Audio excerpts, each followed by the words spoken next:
Hello बच्चों। देखो हमने लास्ट क्लास में पढ़ा यहाँ तक, पॉलीप्रोटिक एसिड एंड बेसिस तक हमने पढ़ा। और हमने कुछ क्वेश्चंस किए थे पीछे, उस पे कॉमन आयन इफेक्ट के का मिक्सचर क्वेश्चन था, सॉल्युबिलिटी का था, कॉमन आयन मिक्स करके। तो आपने देखा डिफिकल्टी लेवल धीरे धीरे बढ़ रहा है। अब हम आज जो टॉपिक करने जा रहे हैं, इस टॉपिक का नाम है हाइड्रोलिसिस ऑफ सॉल्ट्स। अब सॉल्ट को पानी में डाल दो तो पानी के साथ वो रिएक्ट करके जो भी बनाएगा उसे हाइड्रोलिसिस कह देते हैं। अब जो ये टॉपिक है, ये टॉपिक काफी डिफिकल्ट लगता है बच्चों को, क्योंकि यहाँ पे जो भी हमारा कॉम्बिनेशन बनता है, strong acid strong base, strong acid weak base, weak अपना वीक एसिड की जगह आप स्ट्रॉन्ग बेस वीक एसिड ले लो। तो इन सब की कॉम्बिनेशन करके इसमें बहुत सारी डेरिवेशंस पॉसिबल हैं। तो हमें वो डेरिवेशंस तो फिलहाल नहीं करनी है, ना ही पूछी जाएंगी, बट उससे रिलेटेड कुछ फॉर्मूलों का टेबल बनाया हुआ है हमने, तो वो हमने टेबल याद करना है। तो मैं आपको एक बार टेबल दिखा देता हूँ। वो टेबल कुछ इस तरह का है। तो ये सारा हाइड्रोलिसिस के ऊपर है। जैसे सॉल्ट, सॉल्ट जो है हमारा, सर सारा याद करना। हाँ जी बेटा, सारा याद करना पड़ेगा फॉर कॉम्पिटिशन्स। कॉम्पिटिशन्स के लिए ये सारा याद करना पड़ेगा। आपके स्कूल एग्जाम में अगर आपका टीचर करवाएगा तो डालेगा, नहीं तो नहीं करवाएगा। जनरली +1 में टीचर्स इसको नहीं करवाते, बट कंपटीशन का ये बहुत ही इंपॉर्टेंट पार्ट है। Got it? आपके स्कूल एग्जाम में ये वाला पोर्शन नहीं आता। अब आप देखो ध्यान से, जो सॉल्ट है ना, अगर वीक एसिड और स्ट्रॉन्ग बेस से बना है, ये एग्जांपल है, तो उसकी हाइड्रोलिसिस का ये फॉर्मूला लगेगा, और डिग्री ऑफ हाइड्रोलिसिस का ये फॉर्मूला लगेगा, पीएच निकालने के लिए ये फॉर्मूला लगेगा। तो ये सारे टेबल करके एक फॉर्मूले बना रखे हैं जिसको आपने याद करना है। तो अब मैं एक बेसिक चीज पे आता हूँ, फिर इसके ऊपर आपको कुछ क्वेश्चंस दिखाऊंगा, फिर आप इस टॉपिक को बेटा समझ पाएंगे। सोलो देखो, सबसे पहले तो जो हमारा टॉपिक चल रहा है अभी, टॉपिक का नाम है हाइड्रोलिसिस ऑफ सॉल्ट। तो मान लो जैसे कोई सॉल्ट है, आपने उसको पानी में डाल दिया, पानी में डाल दिया तो वो डिसॉल्व होगा, जो भी होगा, यानी वाटर उससे रिएक्ट करेगा, that is known by hydrolysis. तो अभी हम इसको समझते हैं। अभी मैंने बहुत ही basic definition, general definition, inaccurate definition बताई है आपको। सो देखो, it is commonly observe that different salts on dissolution in water do not always form neutral solution. Do not always form neutral solution. मैं एक आपको एग्जांपल देता हूं। देखो, जैसे NaCl है, ये NaCl को अगर हम तोड़ दें तो क्या बनाएगा? Na प्लस और Cl नेगेटिव। अब ये Na प्लस कहाँ से आया होगा? Na प्लस आया होगा NaOH से, और ये Cl नेगेटिव कहाँ से आया होगा? HCl से। तो अब हमने 10th में पढ़ा हुआ है कि अगर हम एसिड और बेस की रिएक्शन करें तो हमें क्या मिलता है? Salt and water. ये पढ़ा ना हमने 10th में? बोलो हाँ या ना, बोलो। Yes sir. तो यही चीज यस है। अब यस। इसका उल्टा, कि अब आपको एक सॉल्ट दे दिया, इसका एसिड और बेस बताओ, इसका उल्टा। अब इसका उल्टा क्वेश्चन बन गया, वही उसी को कहते हैं हाइड्रोलिसिस। इसी को क्या कहते हैं? हाइड्रोलिसिस। जैसे हमारे पास सॉल्ट है, इस सॉल्ट को आप पानी में डालोगे तो ये पानी से रिएक्ट करके बनाएगा, जिन जिन चीजों से बनेगा। देखो ये OH और H, वाटर ही तो है। H और OH जुड़ जाए तो वाटर है, पानी में डालोगे तो हाइड्रोलिसिस हो गई। तो अब आप हमेशा याद रखना, कोई भी सॉल्ट हो वो दो चीजों से बनता है, combination of acid and base. तो इसके उल्टे प्रोसेस को हाइड्रोलिसिस कह देते हैं। इसका जो उल्टा प्रोसेस है, जैसे सॉल्ट को पानी में डाल दो, दैट इज कॉल्ड हाइड्रोलिसिस। और इसके न्यूमेरिकल थोड़े टफ बैठते हैं, अभी हम कर रहे हैं धीरे धीरे, जितना हम करेंगे एक ही बार में नहीं होगा। ये टॉपिक बहुत प्रैक्टिस मांगता है बेटा, बहुत ज्यादा प्रैक्टिस। तो आप अच्छे से प्रैक्टिस कीजिए और करते जाइए। तो देखो, for example aqua solution of copper sulphate. तो देखो अभी यहाँ पे मैंने एक एग्जाम्पल दी, अब यहाँ पे जो मैंने थ्योरी दी है, यहाँ से भी एक एग्जाम्पल आ रही है कॉपर सल्फेट। ये एग्जाम्पल 1 हो गया। अब एग्जाम्पल 2 ले लेते हैं, कॉपर सल्फेट। ठीक है, अब मुझे ये बताओ, अगर हम कॉपर सल्फेट को पानी में डालेंगे तो कौन से आयंस मिलेंगे? कॉपर 2+ और कौन सा मिलेगा? SO4। सल्फेट -2। अब मैं पूछूं कि भाई इनके एसिड और बेस बताओ, तो लॉजिक लगा लो। जो पॉजिटिव वाला होता है ना उसमें OH लगा दो, जो पॉजिटिव वाला होगा उसमें OH लगा दो, जो नेगेटिव वाला उसमें H लगा दो, आपको इसका एसिड और बेस मिल जाएगा। यानी जो हमें कॉपर है, ये कहाँ से मिला होगा? हमें मिला होगा कॉपर हाइड्रोक्साइड से। और ये SO4 हमें कहाँ, कौन से एसिड से मिला होगा बताओ? H2SO4। ये आपने 10th में भी सीखा हुआ है कि एसिड और बेस की रिएक्शन करवाएंगे तो हमें सॉल्ट मिलता है। अब देखो यहाँ पे फिर से थ्योरी में आते हैं। तो कह रहा है whereas aqueous solution of this, for example aqueous solution of copper sulphate is acidic. अच्छा, क्यों एसिडिक है? क्योंकि H2SO4 स्ट्रॉन्ग एसिड होता है, ये वीक बेस स्ट्रॉन्ग एसिड है ना, तो जो और स्ट्रॉन्ग वीक। होगा तो एसिडिक हो जाएगा इसका एक्वा सोल्यूशन। अच्छा, अब आ जाओ इसके बाद अगला, मैं यहाँ पे एग्जांपल को अंडरलाइन कर देता हूँ। Aqua solution of copper sulphate जो है वो एसिडिक है, तो मैंने बताया क्यों एसिडिक, क्योंकि उसका एसिड स्ट्रॉन्ग है, बेस वीक है। Whereas aqueous solution of sodium acetate is basic in character। अब ये देखो, अब ना कई बच्चों को तो लिखना ही नहीं आएगा, कई बच्चे तो नाम सुन के ही डर जाते हैं, जबकि मुश्किल नहीं है, 2-3 बार करेंगे तो हो जाएगा। आपने 10th में भी पढ़ा हुआ है सोडियम एसिटेट। देखो सोडियम एसिटेट क्या होता है, सोप की फॉर्मेशन में पढ़ा हुआ है, स्पॉनिफिकेशन CH3COONA, याद आ गया? याद आ गया, 10th में पढ़ा था आपने। सोप की यस सर। प्रिपरेशन स्पॉनिफिकेशन में ये रिएक्शन करते हैं, या एसिटिक एसिड की रिएक्शन में पड़ा होगा। अब मुझे ये बताओ, जब ये टूटेगा तो ये क्या बनाएगा? ये बनाएगा Na प्लस, साथ में क्या बनाएगा बोलो? प्लस साथ में क्या बनाएगा सी एच बच्चों? थ्री ओ एच हाँ बिल्कुल, CH3COO नेगेटिव। अब ये Na प्लस कहाँ से आया होगा? प्लस वाला जो होता है ना वो बेस होता है, कहाँ से आया होगा? इसका बेस कहाँ कौन सा होगा? देखो याद करो, रिकॉल करो, NaOH, ये कहाँ सोडियम से आया ऑक्साइड। होगा? NaOH, यानी ये बेस है। ये कहाँ से आया होगा? ये आया होगा एसिटिक एसिड से, CH3COOH। अब ये होता है वीक और ये होता है स्ट्रॉन्ग, तो आपका बेस स्ट्रॉन्ग है, एसिड वीक है, तो ये वाला सॉल्यूशन कैसा बनेगा? बेसिक बन जाएगा ना। ये वाला सॉल्ट कैसे नेचर का होगा? कैसे नेचर का होगा? Sir basic salt. बेसिक। क्यों बोला बेसिक सॉल्ट? क्योंकि जी ये सॉल्ट जिस एसिड और बेस से बना है तो उसका एसिड वीक है, बेस स्ट्रॉन्ग है। जैसे आपने देखा होगा घर में मम्मी की चलती है या पापा की चलती है, तो अगर मम्मी की, आप मान लो मम्मी बेस है पापा एसिड है, तो पापा की चलती है तो हम बोलेंगे जी भी मेरा घर, मैंने मम्मी की क्या एग्जांपल ली थी? बेस, बेस बोला था।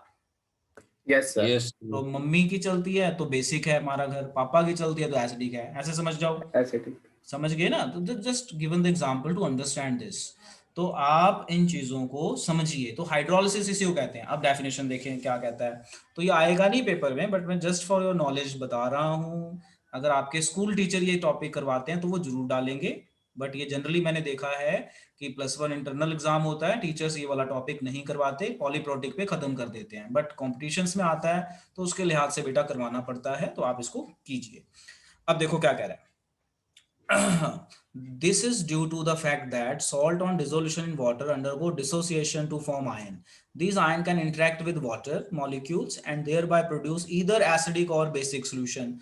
This process is called hydrolysis. तो देखो डेफिनेशन कितनी इजी है कि सॉल्ट लो, पानी में डाल दो, पानी में डालोगे तो सॉल्ट टूट के एसिड या बेस बनाएगा, और अगर एसिड स्ट्रांग हुआ तो एसिडिक सॉल्ट है, बेस स्ट्रांग हुआ तो बेसिक सॉल्ट है। तो बस इसी को हाइड्रोलिसिस कह देते हैं। अब इसकी प्रॉपर डेफिनेशन क्या बनी? हाइड्रोलिसिस इज, हाइड्रोलिसिस ऐसे करते हैं, इसको इरेज कर देते हैं, यहां से शुरू करते हैं। Hydrolysis is the interaction of anion और कटायन ऑफ सॉल्ट। देखो ये कटायन है, ये एनायन है। इंटरेक्शन ऑफ कटायन और anion of salt with water to produce an acidic और basic solution called hydrolysis. Hydrolysis is reverse of neutralization. तो जो सॉल्ट है वो न्यूट्रलाइजेशन रिएक्शन है, इसका उल्टा कर दो। देखो what was neutralisation? When acid react with base called neutralisation and form salt and water. Neutralisation का उल्टा कर दो, जो सॉल्ट बना उसको पानी में डाल दो, उल्टा।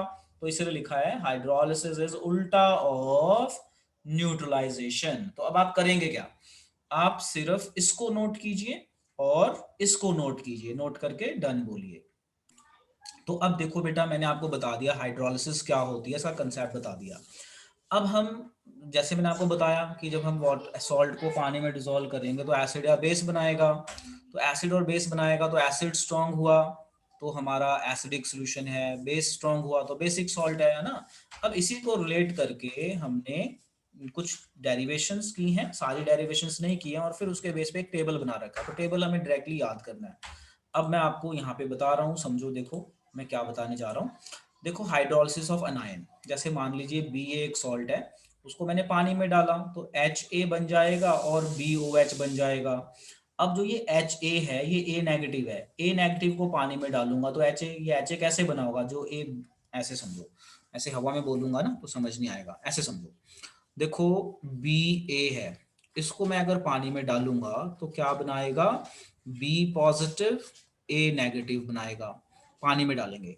अब होगा क्या, जो A नेगेटिव है ये पानी में पड़ा है, वाटर में पड़ा है, तो वाटर में पड़ा है तो ये आपका नेगेटिव होता है, ये पॉजिटिव होता है, ये दोनों जुड़ जाएंगे, तो ये क्या बनाएगा बताओ, ये बनाएगा AH, साथ में बनाएगा OH नेगेटिव। अब बोलो रिएक्शन समझ में आई ना कैसे बनाइए, बोलो बच्चों। Yes, sir. तो ये रिएक्शन समझो। उसके बाद हमने KH, अब ये हाइड्रोलिसिस कर रहे हैं तो हाइड्रोलिसिस को हम KH कहते हैं, समझ में आया, हाइड्रोलिसिस कांस्टेंट। जैसे Ka तो ionisation constant of acid, Kb ionisation constant of base, ये क्या है, हाइड्रोलिसिस कांस्टेंट। क्या क्या बोलते हैं हम, हाइड्रोलिसिस कर रहे हैं ना सॉल्ट की, तो क्या बोलेंगे, Hydrolysis hydrolysis constant. Constant, formula same है लिखने का, HaOH नेगेटिव और बन जाएगा A नेगेटिव। अब इसी तरह से हाइड्रोलिसिस ऑफ कटायन, ये अनायन था, ये मैंने किसकी एग्जांपल ली थी, अनायन, है ना, एक कटायन है एक अनायन है, ये आपकी मेन एग्जांपल है ना, ये आपकी मेन एग्जांपल है। सॉल्ट टूट के ये बनाएगा तो A नेगेटिव पानी के साथ रिएक्ट करेगा तो ऐसा बनाएगा। अब अगर कटायन पानी से रिएक्ट करेगा तो ध्यान से समझना, कटायन है आपका B प्लस, अब ये पानी से रिएक्ट करेगा तो H और OH हो गया, तो ये पॉजिटिव ये नेगेटिव जुड़ जाएगा, तो क्या बनाएगा, क्या बनाएगा, BOH, साथ में क्या बनाएगा H प्लस, 3O. और H प्लस को हम H प्लस नहीं कहते हैं, क्या कहते हैं याद है ना, क्या कहते हैं, H3O. H3O plus. तो अगर मैं इसकी हाइड्रोलिसिस कांस्टेंट लिखूंगा तो इसका फॉर्मूला क्या आएगा, concentration of BOH concentration of H plus divided by B plus, water को शो नहीं करते पता ही है ना आपको, तो ये हो गया। तो ये हमने हाइड्रोलिसिस कांस्टेंट लिखना भी सीख लिया कि अगर कोई सॉल्ट को डिसॉल्व करेंगे तो उसका कटायन का हाइड्रोलिसिस कांस्टेंट कैसे लिखेंगे, उसके अनायन का हाइड्रोलिसिस कांस्टेंट कैसे लिखेंगे। तो ये सारा मैंने आपको समझा दिया, अब आपको इसे याद करना है और इसे आपने बाद में नोट करना है। थोड़ा मैं इसको रेड से अलग कर देता हूं ताकि आप इसे समझ पाएं अलग अलग उसमें, है ना। ये आपका मेन सॉल्ट है, सॉल्ट में हमें दो चीजें बनेंगी, कटायन और अनायन। कटायन पानी से रिएक्ट करेगा तो ऐसा हो जाएगा, अनायन रिएक्ट करेगा तो ऐसा हो जाएगा। ये अनायन है ये कटायन है, पॉजिटिव वाला कटायन। तो जब हम इसका कांस्टेंट लिखेंगे तो वो हाइड्रोलिसिस कांस्टेंट बन गया। तो ये चीजें हैं। अब इसकी थ्योरी समझिए, थ्योरी में क्या कह रहा है, कह रहा था fraction of total salt that gets hydrolysed at equilibrium is called degree of hydrolysis. यानी ये हमने इक्विलिब्रियम पे लिखा तो ये हाइड्रोलिसिस कांस्टेंट बोल दीजिए क्योंकि K इज कांस्टेंट, या फिर डिग्री ऑफ हाइड्रोलिसिस बोल दीजिए। ठीक है, the fraction of total salt that get hydrolysed at equilibrium, मतलब मैं अगर इसको यहाँ पे समझाऊं तो आप देखो मैं यहीं पे लिख के समझाता हूँ, समझो। जैसे आपका BA सॉल्ट है, ये सॉल्ट टूटा, टूटने के बाद इसमें इक्विलिब्रियम बन गया। ठीक है, इक्विलिब्रियम बन गया तो इसकी कुछ डिग्री ऑफ हाइड्रोलिसिस हो गई, इसकी भी कुछ डिग्री ऑफ हाइड्रोलिसिस हो गई, तो उस डिग्री ऑफ हाइड्रोलिसिस को हम H मान लेते हैं। हम डिग्री ऑफ हाइड्रोलिसिस को H मान लेते हैं। ये तो हमने कांस्टेंट लिखा है ना, ये तो हाइड्रोलिसिस कांस्टेंट है। जैसे हम सॉल्युबिलिटी मान रहे थे S, तो उसकी डिग्री ऑफ हाइड्रोलिसिस को हम H मान लेंगे और उस तरीके से सॉल्व कर लेंगे। गॉट इट, मैंने क्या बोला, तो H का मतलब जैसे हमने सॉल्युबिलिटी पढ़ी थी पीछे ना, उससे आप रिलेट कर सकते हो। तो इसकी हाइड्रोलिसिस कितनी हुई, तो H और H। तो अब देखो फिर से डेफिनेशन लास्ट वाली जरा समझो। The fraction of total salt that gets hydrolysed at equilibrium, यानी ये सॉल्ट को पानी में डाला, जितना भी टूट गया, यानी जितना भी ये टूट के वाटर से रिएक्ट कर गया, यानी जितना टूटा उसको H मान लिया, H मान लिया, is called degree of hydrolysis and it is represented as H, जो मैंने आपको यहाँ पे करके दिखाया है। ठीक है, तो आप याद रखो कि डिग्री ऑफ हाइड्रोल, जैसे हम डिग्री ऑफ डिसोसिएशन को अल्फा ले रहे हैं तो डिग्री ऑफ हाइड्रोलिसिस को H ले रहे हैं, बस इतना ही है। तो ये चीजें थी और मैंने आपको बताया ये डिफिकल्ट चीजें हैं, थोड़ा इनमें टाइम लगता है, तो आप इसको बाद में नोट कर लेना। और मैंने अभी बताया ये पेपर में नहीं पूछा जाता जनरली, बट कंपटीशन में इसके न्यूमेरिकल्स पूछे जाते हैं, तो ये सब चीजें तो पूछी नहीं जाएंगी, ये आपकी नॉलेज के लिए है। अब देखो इसी के बेस पे एक टेबल तैयार किया गया है और इसकी डेरिवेशंस आपको आपकी एक्स्ट्रा बुक में मिल जाएंगी, बट हमें इनकी डेरिवेशंस नहीं चाहिए, हमें तो कॉम्पिटिशन्स के लिए इनके फॉर्मूले चाहिए। तो मैंने आपको एक आइडिया दे दिया कि KH क्या होता है, H क्या होता है, हाइड्रोलिसिस क्या होती है और डिग्री ऑफ हाइड्रोलिसिस क्या होती है, ये आइडिया दे दिया। अब एक्स्ट्रा बुक देखोगे तो इनकी पूरी डेरिवेशंस दी हुई हैं जो हमें नहीं चाहिए, बट यू कैन लर्न, आपको आप कर सकते हो, डेरिवेशन इसी कंसेप्ट पे होगी। जो ये मैंने हाइड्रोलिसिस वाला बताया है, इसी कंसेप्ट पे आगे जाएंगे, वैल्यूज डालेंगे तो हमें हाइड्रोलिसिस के ये फॉर्मूले मिल जाएंगे। अब आप देखो, अगर वीक एसिड और स्ट्रॉन्ग बेस होगा तो इसका हाइड्रोलिसिस कांस्टेंट निकालना होगा, तो ये फॉर्मूला लगेगा के डब्ल्यू अपॉन के ए, यानी के एच इज इक्वल टू, ये प्रॉपर फॉर्मूला ऐसे बनेगा, के एच इज इक्वल टू, मैं यहाँ पे लिख देता हूँ, ये प्रॉपर फॉर्मूला बनेगा के एच इक्वल टू, के एच इक्वल टू, के एच इक्वल टू, एच क्यों नहीं अच्छा बन रहा, यस ये भी बनेगा के एच इक्वल टू। तो ये हो गया कि अगर आपको हाइड्रोलिसिस निकालनी हो तो आप कैसे निकालेंगे, हाइड्रोलिसिस कांस्टेंट, और ये है डिग्री ऑफ हाइड्रोलिसिस, यानी एच इज इक्वल टू, अभी हम पीछे पढ़ के आए ना, H, H is equal to, H equal to, और ये है पीएच, तो ये सारा pH is equal to, pH is equal to, pH is equal to, ये पीएच का फॉर्मूला है। अब कई बार पेपर में पता क्वेश्चन कैसा आता है, क्वेश्चन आ जाएगा कि आपका एक सोल्यूशन है जिसके अंदर वीक एसिड और स्ट्रॉन्ग बेस बनाया हुआ है, के डब्ल्यू की वैल्यू ये है, के ए और के डब्ल्यू की वैल्यू दी होगी, बोलेंगे भी हाइड्रोलिसिस कांस्टेंट बताओ, तो आप कौन सा फॉर्मूला लगा लोगे बेटा, इन तीनों में से कौन सा लगाओगे, ये वाला लगा लोगे, फर्स्ट वाला। फर्स्ट वाला। अच्छा, कई बार बोलेंगे कि आपको के डब्ल्यू, के ए और सी इज कंसंट्रेशन, ये सारा दिया हुआ है, बोलेंगे डिग्री ऑफ हाइड्रोलिसिस बताओ, फिर कौन सा फॉर्मूला लगाओगे, ये वाला, सेकंड में। है ना। कई बार बोलेंगे पीएच निकालो, फिर आप ये फॉर्मूला लगा लोगे। तो यू गॉट इट कि कौन सा फॉर्मूला कब लगाना है, कि आपने यस क्वेश्चन सर। पढ़ के देखना है कि स्ट्रॉन्ग एसिड है या वीक बेस है, या वीक अपना वीक स्ट्रॉन्ग बेस है, वीक एसिड है, या दोनों स्ट्रॉन्ग है। तो strong acid and strong base में नो हाइड्रोलिसिस, और हाइड्रोलिसिस होती नहीं, हाइड्रोलिसिस कब होती है, जब एक वीक हो, तो स्ट्रॉन्ग करे तो कोई पंगा ही नहीं होता। तो ये जो है ये सारा वीक के बेस पे बना है। अब मान लो, अब ध्यान से सुनना मेरा क्वेश्चन, एक क्वेश्चन आ गया जिसमें एसिड भी वीक है, बेस भी वीक है, और पीएच पूछ लिया, पीएच बताओ, वैल्यू दे दी कुछ, पीएच पूछ लिया, बताओ इन तीनों टेबल में से कौन से सा फॉर्मूला लगाओगे। क्वेश्चन ध्यान से सर सुनिए थर्ड। क्या बोला, हाँ थर्ड का एसिड और थर्ड, बेस दोनों वीक है। हाँ दोनों वीक है तो थर्ड का थर्ड, थर्ड का थर्ड फॉर्मूला, गॉट इट। तो अब यस आपको आइडिया सर। लग गया ना किस तरह के क्वेश्चन आएंगे कॉम्पिटिशन्स में। तो आपसे कोई ये पूछेगा नहीं डेरिवेशन करो, आपको क्वेश्चन में वैल्यूज दी होंगी, है ना, जैसे के डब्ल्यू, के ए, कुछ कुछ ऐसी वैल्यूज दी होंगी, आप उसको डालिए, पुट कीजिए, सॉल्व कर लीजिए, दैट्स इट।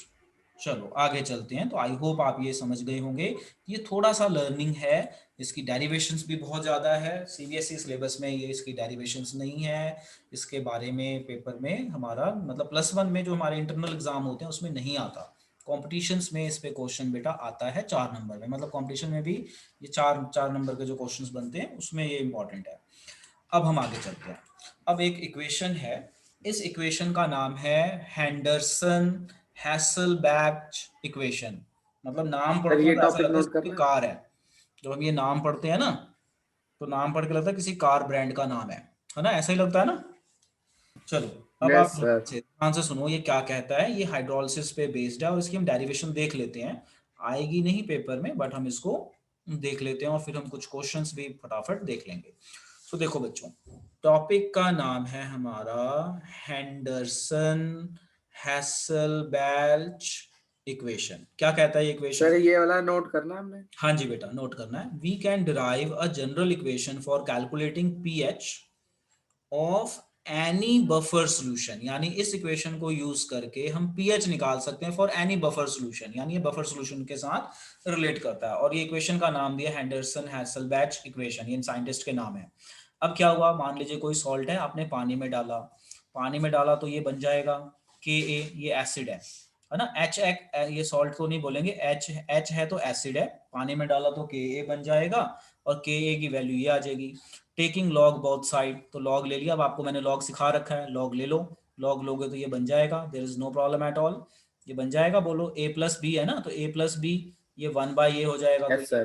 तो ये इस तरह से देखो, ये a into B by something है, तो a प्लस बी, तो एक प्लस अलग कर दिया, इसके साथ डिवाइड कर लिया उसने। अब लॉग का फॉर्मूला लगाया तो ये आपका पी के ए, ये पी एच हो गया, ये माइनस ये वाला हो गया, तो ये इक्वेशन बन जाएगी। बोलो समझ में आया यहाँ तक, करके नहीं दिखा रहा हूँ मैंने ऑलरेडी इस तरह की चीजें करवाई हुई हैं यस जैसे कि, सर। तो मैं यहाँ पे फॉर्मूला लिख देता हूँ ताकि आप समझ पाए। देखो मैं फॉर्मूला लिख देता हूँ, log A into B by x मान लो, ठीक है, ये हो गया। तो इसकी इक्वेशन कैसे बनेगी, ये इक्वेशन बन जाएगी log A plus log B by X, देखो ऐसा ही हुआ है, log A into B by X, got it ना, बोलो बच्चों, गॉट इट। यस तो सर। है ना, उसके बाद बस सॉल्व कर दिया, ये लॉग लिया तो ये पी लॉग, ये था हमारा, माइनस लगा दिया तो ये पी के हो गया, ये पी एच, एच प्लस है तो पी एच हो गया, माइनस ये वाला हो गया, तो हम यहाँ तक पहुंच गए। यहाँ तक कोई दिक्कत नहीं ना। No sir. अब देखो इसका अगला स्टेप, अगले स्टेप में कह रहे थे quantity h by H x is the ratio of concentration, ये कंसंट्रेशन डिवाइडेड बाय कंसंट्रेशन है, और कॉन्जुगेट बेस और एसिड। तो देखो अगर इसका h निकल जाए तो h नेगेटिव बनेगा, यानी इसका कॉन्जुगेट बेस है, and acid represent the mixture, तो ये मिक्सचर हो गया। तो अब जो हमारा ये था पी एच पी के ए, जो हमारा यहाँ पे इक्वेशन आ रही थी, क्या थी, पी एच पी के ए प्लस लॉग एक्स बाय ए, ये वाली इक्वेशन थी, ये इक्वेशन थी। तो इसको उसने बता दिया सॉल्ट बाय बेस। देखो आप जरा ध्यान से यहाँ पे अगर आप देखेंगे तो ये इक्वेशन है हमारे पास, इसी इक्वेशन को उसने क्या कर दिया, सॉल्ट बाय बेस लिख दिया। pH is equal to pKa plus log salt by base. This equation is called Henderson-Balch equation. Similarly for basic buffer, ठीक है, तो ये सॉरी ये बेस लिखा है, ये एसिड है ना, तो ये एसिड होना चाहिए, HX है, इट शुड बी एसिड। तो इसी तरह similarly for basic buffer salt by base आ जाएगा। सो गॉट इट, यहाँ पे मिस्टेक पता चल गई, क्या क्या है हमारी मिस्टेक, यहाँ पे टाइपिंग मिस्टेक। यस सर, ये एसिड एसिड आना। है तो सॉल्ट बाय एसिड आना चाहिए, बेस होगा तो सॉल्ट बाय बेस आ जाएगा, और आपका इस तरह से कुछ ये फॉर्मूला बन जाएगा। अब आप इसे नोट कर लीजिए, नोट करके बेटा डन बोलिए, ये वाला नोट करना है, इसको नोट करके डन बोलिए। लो जी एक बार दोबारा देख लो, वो सेम इक्वेशन, यानी जो हमारी ये इक्वेशन बनी है ना, इसी इक्वेशन को, ये वाली इक्वेशन को हेडरसन हैसल-बैच इक्वेशन बोल दिया है। यहाँ पे थोड़ी टाइपिंग मिस्टेक हो गई है, तो वो आप समझ गए हैं क्या है मिस्टेक। तो यहाँ पे मैं इसको कट करके, एसिड की बात हो रही थी तो ये सर एक आपका बार वही इक्वेशन दिखा दो, कौन सी थी? एसिड आ जाएगी। तो यही सेम इक्वेशन है ये वाली, एक्स नेगेटिव को सॉल्ट, सॉल्ट से टूट के बनेगा ये, किसी भी सॉल्ट का ओके सर। पार्ट, और एच एक्स को आपको, एच एक्स है तो ये एसिड है, इसी तरह से बेस का होगा तो बेस हो जाएगा, बस के ए की जगह के बी बन जाएगा। तो ये थोड़ा यहाँ पे हमारी टाइपिंग मिस्टेक है, तो ये हमने यहाँ पे ठीक कर लिया। अब इसके ऊपर देखो क्वेश्चंस कैसे बनते हैं, जो जो हमने पढ़ा है। तो देखो क्वेश्चन ध्यान से, बहुत ही आसान क्वेश्चन है, वीडियो भेजूंगा तो उस टाइम आप नोट कर लेना, अभी जस्ट इसको समझिए क्वेश्चन को। देखिए क्वेश्चन क्या कह रहा है, calculate pH of buffer solution containing 0.2 mole of ammonium chloride and ammonium hydroxide, यानी सॉल्ट भी है और बेस है, ये सॉल्ट है ये बेस है। देखो OH वाला बेस होता है, तो इक्वेशन वही लग गई जो हमने पीछे पढ़ा था, पीएच की जगह POH लग जाएगा। देखो पीएच, पीएच की जगह POH, के की जगह KB, log plus salt by base हो गया, यहाँ एसिड था, तो ये टाइपिंग मिस्टेक थी, तो ये हमने ठीक कर दी यहाँ पे। तो ये आपका हो जाएगा, इसको आप सॉल्व कर पाएंगे इस तरीके से। तो बस फॉर्मूले में डाला, पुट किया, सॉल्व कर लिया। सो देखो एक बार नजर लगाओ, मुश्किल लगा आसान लगा, बस इसमें आइडेंटिफाई करना। एक्चुअली +1 लेवल पे क्या प्रॉब्लम आती है 11th में, कि बच्चा ना ये रिकॉग्नाइज ही नहीं कर पाता, ये एसिड है ये सॉल्ट है। वो क्यों नहीं कर पाता, क्योंकि प्रैक्टिस बहुत करता है। सबसे ज्यादा बड़ी बात ये कि बच्चा +1 में प्रैक्टिस ही बहुत करता है, तो कई बार प्रैक्टिस ज्यादा करने के कारण, मतलब आप समझ गए ना, उल्टा, उल्टा उसका मतलब। चलो इसे देख लो फिर हम आगे चलते हैं। तो हमने ये वाला क्वेश्चन सीख लिया जो हेंडरसन हेल्सन बैच इक्वेशन पे हमारा बेस्ड है। तो क्वेश्चंस मुश्किल नहीं है, बस ये क्वेश्चन देख के डर जाता है बच्चा, बस और कुछ नहीं है। बहुत आसान है, डायरेक्ट वैल्यूज डल जाएंगी, फॉर्मूला लग जाएगा, सॉल्व हो जाएगा। तो आप इसको सॉल्व करेंगे हो जाएगा। तो POH का फॉर्मूला लगा, PKB लॉग वगैरह लिया, जो भी है लॉग सिखा दिया, आप कर पाएंगे बड़े आराम से। अब आगे चलते हैं। अब ये वाला क्वेश्चन देखो, ये पीएच वाला आ गया ना, जो मैंने आपको पीछे टेबल बताया था हाइड्रोलिसिस वाला। लो जी अब इस क्वेश्चन को पढ़ते हैं, नोट आप बाद में करना, अभी नोट कुछ मत करना, अभी सिर्फ समझो मैं क्या कह रहा हूं, क्योंकि ये वाले क्वेश्चन आपके CBSE में तो आने आएंगे नहीं, ठीक है। अभी आपके इंटरनल +1 में बहुत कम चांस है आपका टीचर कोई डाले। देखो क्वेश्चन कह रहा है 0.02 मोलर सोल्यूशन ऑफ पिरिडीनियम हाइड्रोक्स क्लोराइड। अभी नाम ही इतना मुश्किल है जो +2 तक जाके याद होगा, तो आधे बच्चे तो नाम सुन के ही छोड़ देते हैं। हैज पीएच इतना, calculate ionisation constant of pyridine, है ना। तो अब पिरिडीन का आयनाइजेशन कांस्टेंट, अब आपको देखो याद रखना, पिरिडीनियम हाइड्रोक्लोराइड, पीएच हमें दिया हुआ है, calculate ionisation constant of pyridine.